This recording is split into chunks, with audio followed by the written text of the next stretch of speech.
E é o café de sábado com Heather Lofthouse. De volta. Estou de volta. Aqui estou. É bom ver você, Heather. Bem, você sabe, eu também senti sua falta. E você também sentiu falta de Heather. E eu senti sua falta. Quer Dizer, Michael fez um trabalho maravilhoso. Michael, obrigada. Michael foi incrível. Ele foi incrível. Nós o teremos de volta. Nós o teremos. Mas, você sabe, é bom ver você. Obrigada, certo? Então, O que vamos fazer hoje? Não como se houvesse alguma notícia. Não, já que eu estive fora. Mas o que tentamos fazer é dar uma estrutura.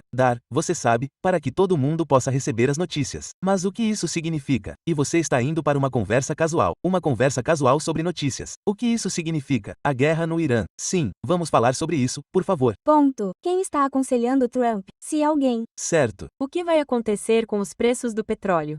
Então, você entendeu a ideia. Eu entendi. Sim, vamos começar com a guerra que está acontecendo no Irã. Bem, Heather, acho que a questão interessante aqui é sobre poder. Quer dizer, voltamos a essa questão várias e várias vezes na correria do dia, mas a questão aqui tem a ver com o poder de fazer guerra.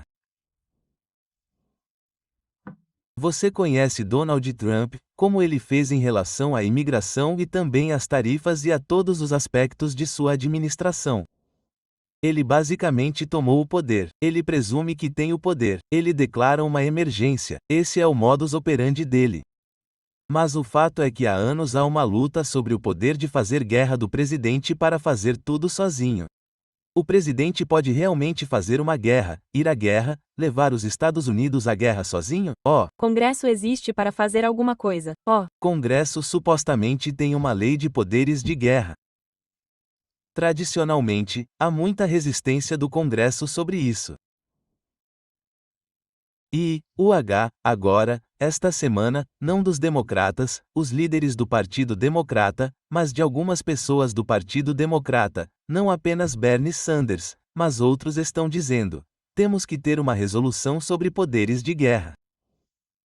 Quero dizer, queremos saber como as pessoas vão votar sobre isso porque pode haver consequências enormes, principalmente se houver uma guerra terrestre. Agora, acho muito improvável que Trump vá fazer qualquer coisa para enviar tropas terrestres para a guerra, mas ele enviou tropas terrestres para a Califórnia. Sim, Los Angeles. Então, acho que os Bombardeiros são mais o estilo dele porque parece que ele colocou uma marca em tudo. Ele colocou uma marca em sapatos, bíblias. criptomoedas. Então, esta é a guerra com a marca Trump. Bem, quero dizer, estamos vendo, certo? Ele está decidindo aqui. Ele está falando de poder, sentado ali, dizendo: vamos ver o que eu vou fazer. Vocês vão ver. Vamos ver o que eu vou fazer. Aspas, quer dizer, é isso, é o pronome eu, você sabe, eu vou, não sei se você não sabe se eu vou fazer esta semana ou na semana que vem. Não sei se você sabe, mas eu sei e decido no último minuto.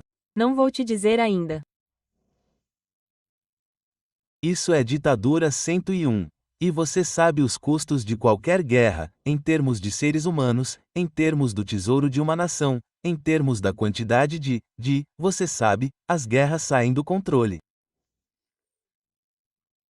Trump ia acabar com a guerra na Ucrânia.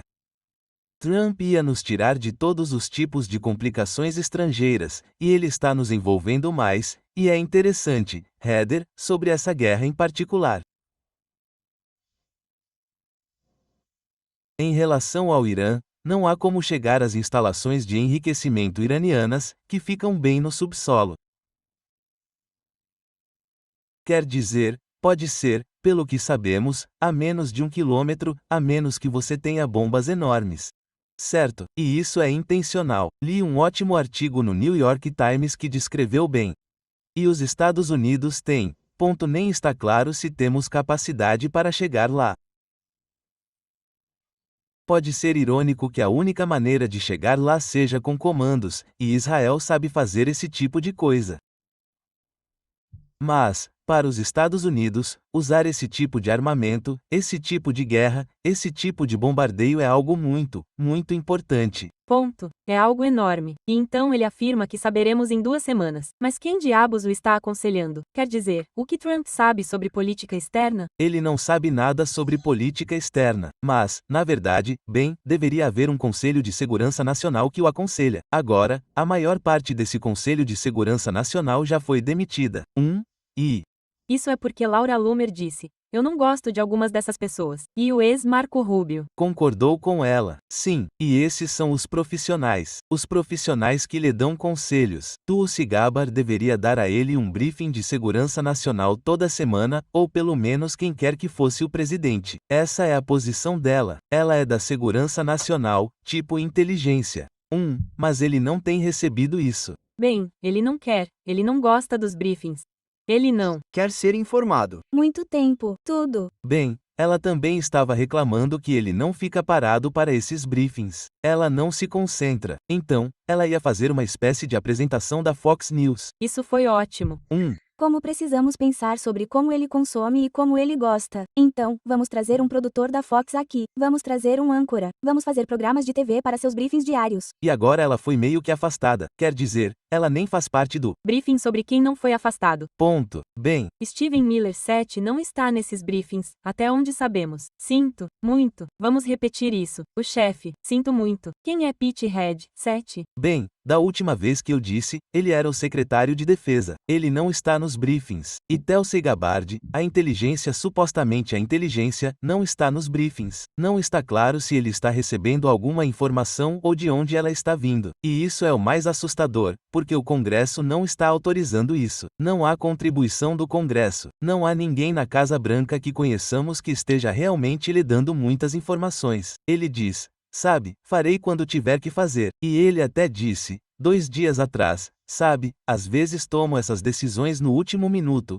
talvez segundos antes de ter que tomá-las. Esse é o destino do mundo, Heather. Agora, essa decisão pode não ser o destino do mundo, mas é uma decisão fatídica.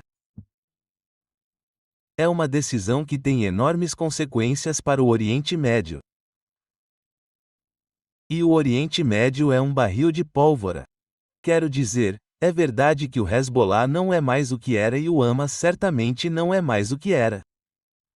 E a Síria, você sabe, são todos os principais postos avançados do Irã. Mas eles se foram ou estão seriamente comprometidos. Mas não está claro agora qual é o caminho certo a seguir. O que me preocupa, honestamente, é que não há ninguém que realmente tenha pensado e saiba muito sobre o Oriente Médio que esteja na Casa Branca. É tão assustador, mas imagine, quero dizer, podemos ver seu ego e narcisismo explodindo mais uma vez, porque imagine. seu ego narcisismo. Sim, só um pouco, mas imagine pensar que você tem tanto conhecimento e não precisa de nenhum conselho sobre isso e vai decidir no último minuto e que será uma boa escolha. Bem, você sabe, alguém estava falando comigo sobre a diferença entre um narcisista patológico. Eu sempre o chamei por anos, desde 2016. Trump é um narcisista patológico. Não, eles disseram que ele é um narcisista maligno e disseram que o narcisista patológico é apenas doente. Um narcisista maligno é alguém que tem uma doença muito perigosa. É perigoso para todos ao redor desse narcisista maligno. E sim, para ele, ficar sentado ali tomando decisões que têm esse tipo de consequências potencialmente é muito perigoso. Quero dizer, você se lembra da resolução da guerra do Iraque? Ela foi para o Congresso, quer dizer, o Congresso teve que votar sobre ela. Hillary Clinton votou a favor. Paul Wellstone, um querido amigo, um homem maravilhoso, senador, ele votou contra. E eu lembro de ligar para ele porque todas as pesquisas mostravam que a maioria dos americanos, principalmente em Minnesota, de onde Paul Wellstone era, eram a favor. E eu liguei para ele e disse: sabe, espero que você tenha feito a coisa certa. Espero que você não tenha dificultado sua reeleição. Ele ia concorrer à reeleição. E ele riu e disse: Bob, você sabe, o povo de Minnesota, eles podem nem sempre concordar comigo, mas quando eu explico por que fiz algo, eles apreciam e estão comigo. Eles votarão em mim, aspas. E suas pesquisas realmente subiram porque ele explicou, certo? Ele fez a coisa certa. Bem, mas também é a explicação. As pessoas querem entender por que nossos representantes ou nosso presidente em Washington pensam assim. Trump pensa assim. Ponto de interrogação, porque não há nada em sua mente. Bem, esse é o meu ponto. Acho que isso deixa as pessoas nervosas sem saber. Ele está tomando tantas decisões. Há tanta incerteza sobre qual é a política tarifária. Qual é a política com os imigrantes? Você sabe, com os trabalhadores agrícolas, certo? Ele pode ir para um lado e depois para outro com a hospitalidade. E quanto aos preços do petróleo especificamente? Bem, os preços do petróleo podem facilmente subir. Eles já subiram cerca de 15% desde que isso começou. O Estreito de Hormuz é por onde passa todo o petróleo do mundo. Se o Irã quisesse fechar o Estreito de Hormuz, isso seria um grande custo econômico para o mundo e para os Estados Unidos, embora sejamos o maior produtor de petróleo do mundo. Não poderíamos manter o que estamos fazendo e nossa economia com base nesse tipo de choque do petróleo. Lembra quando Trump estava concorrendo e ele disse coisas como: "Vou baixar os preços e vou colocar a América em primeiro lugar." E ele disse que evitaria envolvimentos estrangeiros. O que acontece com os preços? Não são apenas os preços do petróleo e do gás que estão subindo, mas também por causa das tarifas e do medo das tarifas, as tarifas que já existem, os preços estão elevados. E então você tem a repressão à imigração. Cerca de 5% de todos os trabalhadores nos Estados Unidos são imigrantes. Uma grande porcentagem deles é indocumentada. Você vai atrás deles e o que acontece com a indústria? Bem, os preços sobem porque eles não são pessoas para fazer esses trabalhos. Então, em cada uma dessas áreas políticas de Trump, você o vê se movendo em direção a preços mais altos e também a um maior envolvimento com o resto do mundo. Exatamente o que ele fez, o oposto do que disse que faria. Não. Ajudaria em eleições de meio de mandato e outras situações?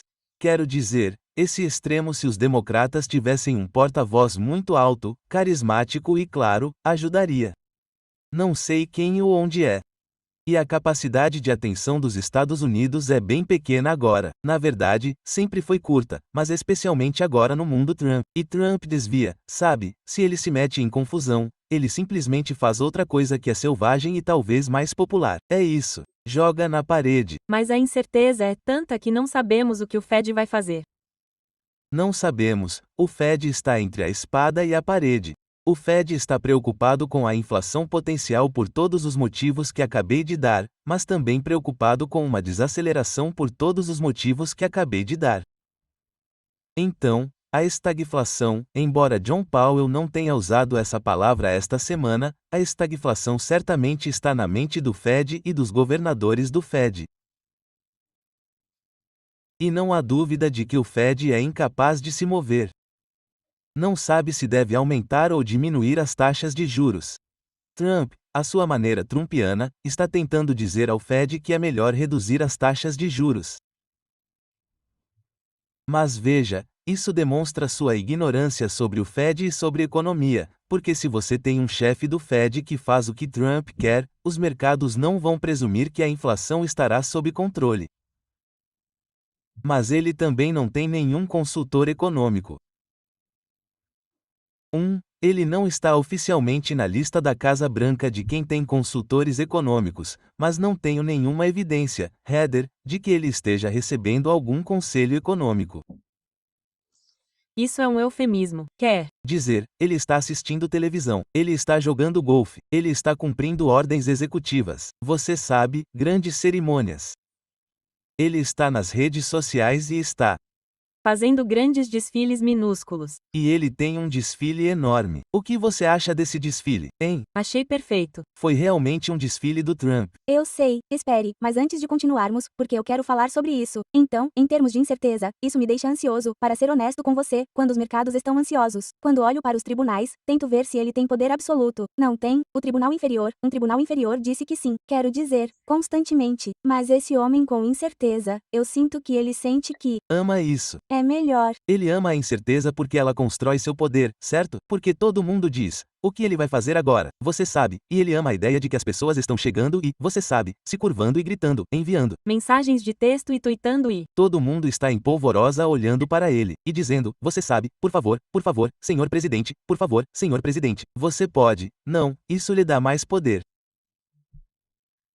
Mas a incerteza tem um efeito negativo enorme na economia porque quem vai investir quando você não sabe se a economia vai para este ou aquele caminho ou o que vai acontecer com a guerra ou tarifas ou imigração. Isso realmente impede a desestabilização econômica, mas é incrível ver isso fortalecê-lo e dar a ele. Bem, uma guerra faz a mesma coisa. Eu sei que é isso, quero. Dizer, você sabe que ele usa, na verdade, ele baseia quase todo o seu chamado poder em poderes de emergência que vêm de legislações que, na maioria dos casos, o Congresso aprovou em tempos de guerra. E ele quer usar isso.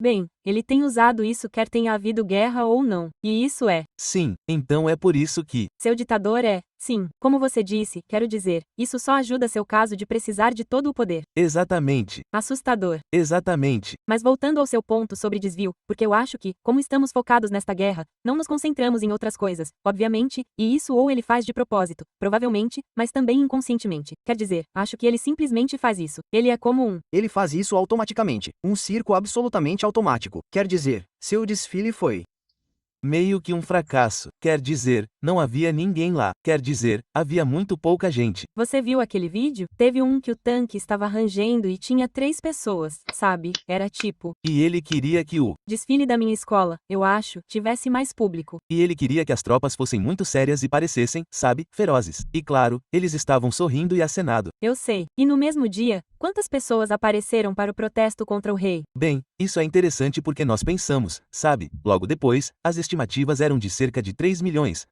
3 milhões. As estimativas são na verdade muito maiores. Eu vi até 6. Sim. 4 a 6, mas eu gosto do 6. Bem, 6 milhões colocariam isso como uma das maiores manifestações da história americana. Agora, foi descentralizado, certo? É por isso que é muito difícil obter todos os dados. Mas também é importante. Eu gosto que estava em todo lugar. Extremamente importante. E lembre-se, estamos falando de uma semana atrás.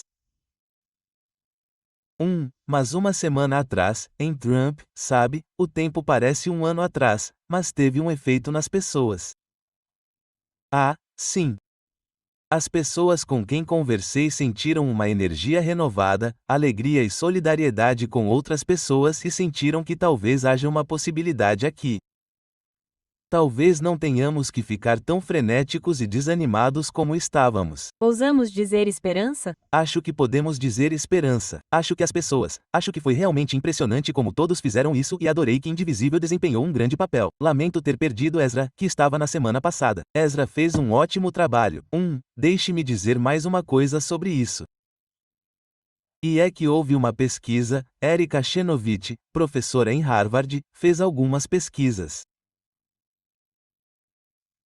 Analisou todos os casos na história, muito cuidadoso, pesquisa detalhada, sobre quando os regimes tinham que mudar e descobriu que essa regra mágica dos 3,5% se aplicava quando 3,5% de uma população, quando você chega a essa porcentagem da população, dizendo essencialmente, não vamos apoiar esse regime, e fazendo, você sabe, protestos, greves, reuniões e todos os tipos de protestos pacíficos. Sim, unidos. Unidos, isso derruba um regime, quero dizer, derruba regimes. Sim, esse limite, esses 3,5, ok, então tivemos 6 milhões de pessoas saindo, sem crianças. E os 3,5% dos americanos, 260 milhões de adultos. Estou supondo que ela quis dizer adultos. Não precisamos de crianças. Não sei se ela quis dizer adultos, mas vamos supor que não seja. São 270 milhões de adultos nos Estados Unidos. Me perdoe. Quer dizer, acho que é minha memória. Não, eu confio em você. Mas então o que é, o H, 3,5%? 90 milhões, 90 a 100 milhões? Não, 3,5%, quero dizer, dá para você cerca de 9 milhões. 9 a 10 milhões. Sim, 9 ou 10 milhões. Está certo? Mova o cursor para 1. Mova a vírgula decimal. Divida ao quadrado. Sim, então é, Verdade. Não estamos longe. Não estamos tão longe. Precisamos de uma calculadora aqui. Bem, mas o ponto é que essa resistência está crescendo, o H, e as pessoas, acho que Trump está se tornando tão impopular. Mas mesmo se ele fosse mais popular com seu povo, a resistência estaria crescendo. Então, você sabe, as pessoas me perguntam com muita frequência se sou otimista ou cínico. Eu digo a elas que não sou cínico porque cínico significa: você está falando sério? Não, cínico significa basicamente que Você também disse isso aos seus alunos. Cinismo, pessimismo, tudo bem. O cinismo não é. sim, e o cinismo é uma profecia autorrealizável. O pessimismo é a sua atitude sobre o que o futuro trará. Será um futuro bom ou ruim? E eu acho que ainda há. Ou você sabe. Ainda há razão para ser um pouco cauteloso ou nauseantemente pessimista. Mas também há razão para sentir que as coisas vão mudar e eu acho que se conseguirmos ter uma eleição de meio de mandato em 2026, eu acho que os democratas ganhariam facilmente em ambas as casas. Certo, gostei do som disso. Então deveríamos conversar. Vá em frente. Não, eu ia dizer democrata, mas os democratas, para fazer isso, precisam falar mais alto. Eles precisam ser mais claros. Falar alto. Eles precisam dizer alguma coisa. Eles precisam tomar posições. E esses democratas parecem estar seguindo a noção de Jim Carville de simplesmente se render e se fingir de morto e deixar Trump se exceder. Acho que isso é perigoso. Acho que Também é perigoso. Então quero falar sobre o grande e belo projeto de lei. Mas também, conforme ele se desvia, o que mais estamos perdendo? Penso nisso o tempo todo. Então, se ele está fazendo, sabe, se ele está tweetando, eu olho para o que ele está postando nas redes sociais. Então, o que está sendo perdido? Então, não estamos prestando atenção na China agora. ele está muito. Sim, as tarifas. Todas as tarifas realmente se voltam contra a China e a China não está se mexendo. E a China disse, na verdade, o último grande negócio foi a China disse: não vamos enviar a vocês minerais de terras raras, o que significa que grande parte da indústria americana, veja bem, não consegue, principalmente a de alta tecnologia, não consegue nem seguir em frente. E acho que isso pegou Trump desprevenido e desprevenido. E então temos, você sabe, o resíduo de Elon Musk, quer dizer, O resíduo, quero. Musk, o pessoal de Musk ainda está por aí. Mas eles estão sendo exprimidos. Sim, por muitos chefes de departamento que justificadamente não querem interferência. E Eles meio que inventaram, eu não te vi. Então, acho que da última vez que estive aqui eles tinham se separado e foi um grande e ruim. foi um grande e ruim rompimento. Um BBB. Mas então eles foram bonzinhos, quer dizer, não sei. Bem, eles estão fingindo e é muito importante que as pessoas ao redor deles queiram, você sabe, que não haja danos colaterais. Mas ainda assim, você sabe, toda vez que Trump parece fraco ou sofre uma humilhação ou sofre uma possível humilhação, e falamos sobre a China e Musk, mas mesmo Harvard não está recuando. E isso é um pouco, e, você sabe, Trump continua tentando aumentar a pressão sobre Harvard. Mas os tribunais estão dizendo: não, você não pode fazer isso. E Trump está, parece que ele não tem muito poder. E é quando isso acontece, é quando ele quer ser grande e militarizado e quer mais desfiles militares e quer mais pessoas. Você sabe, a Guarda Nacional vai ser militarizada e ele vai colocar os fuzileiros navais na Califórnia. Mas quando isso não funciona, Certo? e os tribunais estão impedindo isso, ou pelo menos estão subjugando isso, ele ainda pode fazer isso. Acho que vemos um Trump que realmente está procurando qualquer outra maneira de mostrar que tem poder, que não é um perdedor. Você viu o novo livro de Eugene Carroll que foi anunciado? Falando em perdedor, É ótimo. Então, ele se chama Não É Meu Tipo. Não é meu tipo. É muito bom e brilhante. E ela saiu sorrindo atrás do livro. Sabe, não é meu tipo. Me perdoe porque vou errar o subtítulo, mas acho que é uma mulher contra um presidente ou algo assim. Ela está segurando o livro e diz: Olá, senhor presidente. Ponto de exclamação. Ah, meu Deus! Mais pessoas leram meu livro antes mesmo de ser publicado do que apareceram no seu desfile de coisas. Fabulosas, fabulosas. Sim, foi tão bom. Vou comprar. Vou ler neste fim de semana. Bem, me diga, não tenho certeza se vou comprar, mas você nos conta. Mas eu realmente, quer dizer, falando sério, ela se manifestou contra ele. Ela ganhou os 2 processos por difamação. Quer dizer, ela me dá alguma esperança. Gosto de ver que ela está se levantando. para defender a esperança, enfrentando Trump, certo? E desiste, dá esperança às pessoas. Acho que essa foi a mensagem que recebi de muitas pessoas que foram às manifestações. Elas sentiram que estavam enfrentando esse cara. Mesmo que os democratas do Congresso não estejam se levantando como um todo, pelo menos estão. Certo? E você tem outras disputas pelo país onde também há nuances disso. Sim. Em termos do grande e belo projeto de lei. Esse é outro. O que vai acontecer na próxima semana? Bem, acho que não vai passar por isso. Fale-nos. Sobre educação cívica, pode falar-nos sobre ciência política? O que está acontecendo? O parlamentar vai aparecer no meu feed? Ok, isso é um pequeno pedaço estranho, mas é importante. Onde tudo isso está? Para evitar a necessidade de obter 60 votos no Senado para fazer qualquer coisa, o Senado tem uma regra e ela se chama reconciliação. Você pode aprovar algo com 51 votos. Mas tem que ser gerine. Gerine é a palavra que eles usam. E isso significa que tudo tem que obedecer às regras de Byrd. Isso remonta a Robert Byrd, quando ele era senador pela Virgínia Ocidental. Ele era muito rigoroso sobre as regras do Senado e era considerado o guardião das regras.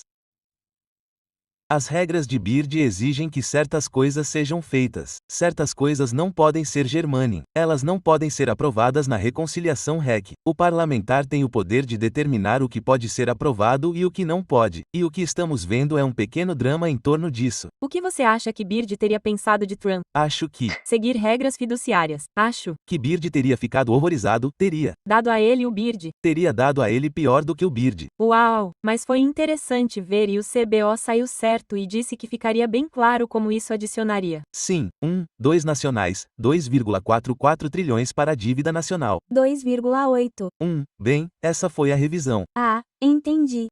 Mas a questão é que essas coisas não são imutáveis, mas a questão é que os republicanos do Senado e os republicanos da Câmara estão preocupados com o déficit e preocupados com a dívida. Agora, déficit e dívida não são a mesma coisa. O déficit é anual. A dívida é o buraco cumulativo em que estamos. E eles estão preocupados com o fato de ficarmos cada vez mais endividados, especialmente porque, à medida que nos endividamos cada vez mais, nossa classificação de crédito como nação cai, o que significa que os pagamentos de juros sobre essa dívida aumentam. A Moody's, agência de classificação de crédito, há 3 semanas rebaixou nossa dívida. Estamos tendo uma grande briga sobre o aumento do limite da dívida. Continuamos tendo brigas sobre isso. E foi isso que Elon usou como desculpa para começar essa briga online. Sim, briga. Agora, honestamente, não sabemos por que Elon fez o que fez. Talvez nunca saibamos. Mas a questão é que o Magas e os republicanos conservadores estão em uma grande briga por causa disso. E acho que, se isso não condenar o projeto de lei, os cortes no Medicaid, certo, condenarão, porque muitos estados republicanos e os eleitores dependem desesperadamente do Medicaid, assim como dependem de cupons de alimentação e previdência social. Quero dizer, vamos deixar bem claro que os estados republicanos têm um grande número de pessoas que dependem do Medicaid, dos cupons de alimentação e, sim, da previdência social. Bem, a questão real é o Medicare. O Medicare também está neste projeto de lei da Câmara. Heather, a questão é que há muitas coisas acontecendo neste projeto de lei que são controversas e os republicanos não concordam com a ideia de que ele pode ser feito em uma data artificial, e é artificial. Esse prazo de 1º de julho que Trump estabeleceu é fruto de sua própria fantasia. Certo? E eles estão de férias. Eles também precisam de férias de verão. Eles vão aproveitá-las. Vai ser muito difícil fazer isso. Então, o sábado passado foi muito assustador em termos desses assassinatos em Minnesota. Então, eu não estava aqui para discutir isso com você, e não sei se você e Michael se aprofundaram muito nisso, mas há esse aumento, quero dizer, estamos observando esse aumento do autoritarismo e, com ele, esse suporte à violência política. Alguns, você sabe, instigados pela retórica de Trump e de outras pessoas, obviamente, mas isso tem sido assustador de assistir. Bem, é assustador porque Trump tem essas tropas de choque, esses camisas pardas, se você preferir, esses vigilantes. Ele perdoou 1.600 deles, lembre-se, do motim do Capitólio. E há muitas pessoas loucas por aí. As tentativas de assassinatos e os assassinatos daqueles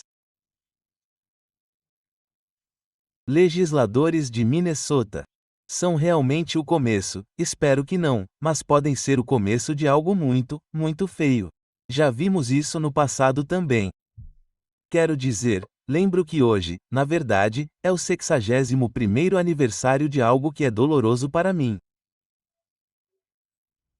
Um dos meus amigos, 61 anos atrás, foi assassinado pelo clã Ku Klux por tentar registrar eleitores negros no Mississippi.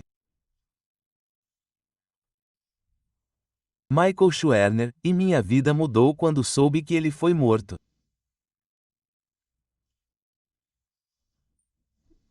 Acho que temos que encarar que neste país há um profundo submundo da violência. Nenhum outro país permite tantas armas. Nenhum outro país tem uma história de brutalidade, escravidão e genocídio dos nativos americanos como nós.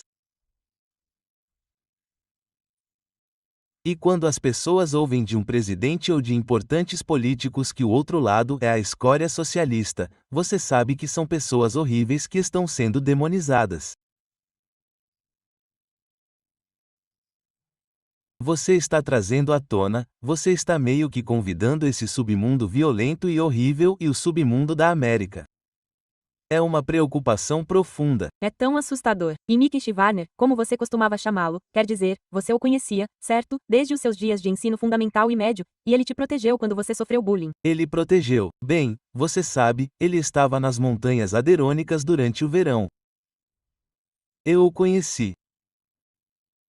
Eu era jovem, muito mais jovem do que ele, mas ele tinha esse tanto de calor, essa beleza nele que irradiava e tinha uma influência calmante.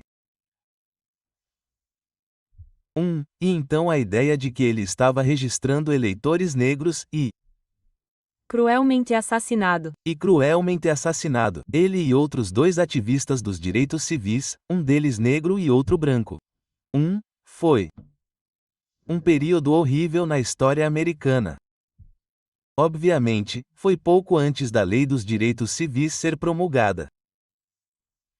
E a Lei dos Direitos de Voto, em 64 e 65. É difícil voltar àquela época. Mas às vezes eu e meus alunos voltamos lá porque, muitas pessoas não têm uma compreensão histórica. Elas não veem o que está acontecendo agora. Elas dizem que isso é o pior que já aconteceu. Não, não é o pior que já aconteceu. Você sabe, aqueles anos, São diferentes, ruins. são diferentes, ruins. Quer dizer, Donald Trump é o pior presidente que eu acho que já tivemos.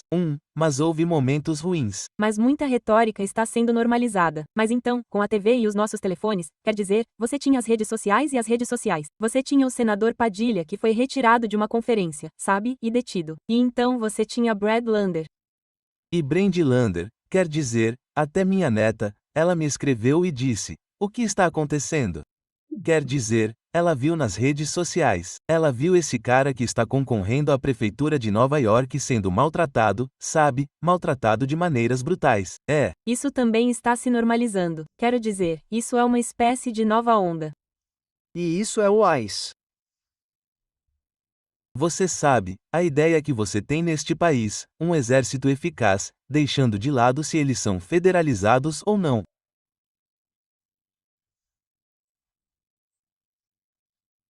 Em termos de prova militar, a média de tropas ativas, você tem neste país o ICE batendo em portas, agarrando pessoas, basicamente as pegando nas ruas e não dando a elas o devido processo legal. Este é outro aspecto que parece, sim, você disse ali que está sendo normalizado. Está sendo normalizado na medida em que as pessoas não têm uma compreensão histórica de onde este país esteve, certo? E onde e quais são nossos ideais e quais são nossas aspirações. Certo? As explicações que você falou antes, você tem que continuar explicando. Então, em termos de Nova York, mencionando isso. Então, há uma corrida para prefeito acontecendo. Sim. E você apoiou Zohran Mamdani. Eu fiz isso. Esta semana, alguns dias atrás. Eu acho que pensei muito sobre isso, Heather. Ele está do lado da justiça social. Ele é realmente um democrata da ala progressista do Partido Democrata que precisa ser o prefeito de Nova York. Quer dizer, ele é o tipo de pessoa que faria um bom trabalho, na minha humilde opinião. Certo. Bem, vimos sua humilde opinião na internet e, portanto, obrigado por nos mostrar esse apoio. O interessante é que há outra pessoa concorrendo nessa disputa que pode ter mais patrocinadores corporativos do que eu acho que Zoron tem, Andrew Cuomo. E há algo que vive de, não sei, 20 anos atrás ou algo assim, quando você estava no Conan O'Brien e temos que assistir. É um clipe muito engraçado. Temos que ter empregos em jogo. Ah, vamos lá, chefe. Isso, O'Brien, preciso do seu selo e da sua paz agora. Você também, Raiz. Ah, sim, onde você vai encontrar alguém com minhas habilidades, hein? Já encontramos. O ex-secretário de Habitação e Desenvolvimento Urbano, Andrew Cuomo. Cuomo. Isso foi muito engraçado. Bom, foi engraçado fazer isso com O'Brien. Tão engraçado. Quer dizer, ele é um cara legal. Eu sei, quer dizer, não sei, posso imaginar.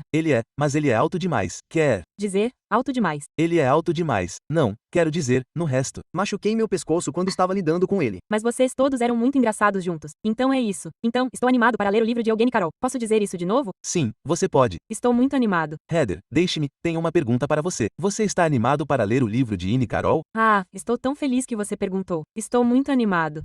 Mas a razão pela qual eu não estava aqui na semana passada, tenho que relatar, é que tivemos a estreia mundial de A Última Aula, que é um filme realmente sobre educação. Nós monitoramos a democracia e monitoramos você dando aulas no seu último semestre.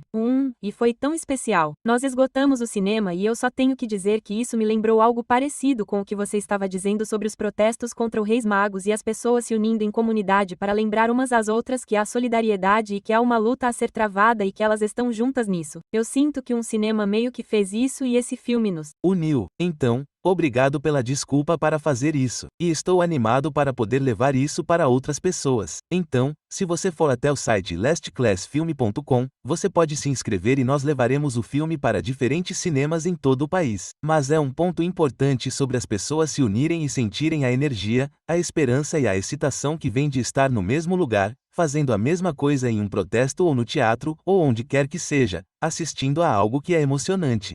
Não temos o suficiente disso. Não, e é com pessoas que pensam como você e são estranhos. E há algo fortalecedor nisso, quando você diz: não conheço nenhum desses rostos e estamos todos aqui com o mesmo espírito e com os mesmos objetivos. E eu acho que isso é muito valioso e importante. Você tem outras coisas para dizer? Não quero menosprezá-lo, mas acho que esse é um ponto importante. Você não menosprezou. Acho que é isso. Você quer falar sobre o livro de Eugene Carroll por um minuto? Não quero. Acho que terminamos. Mas quero um relatório do livro. Você receberá um, quer queira ou não. Semana que vem. Ouça, eu só queria dizer que as pessoas se uniram e sentiram solidariedade, energia e esperança. Muitos de vocês me disseram na semana passada que sentiram isso. E foi a maior, com base em dados preliminares, a maior manifestação, talvez, na história americana.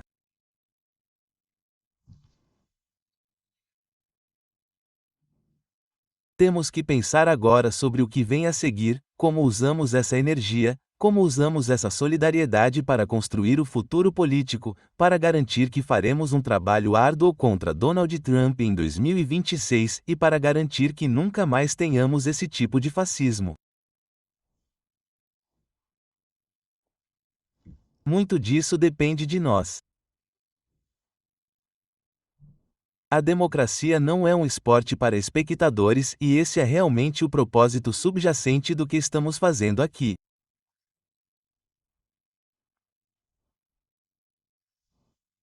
É dar a vocês informações, mas também segurança e coragem para que possam seguir em frente e ser o líder que estão esperando. Obrigado, até a semana que vem.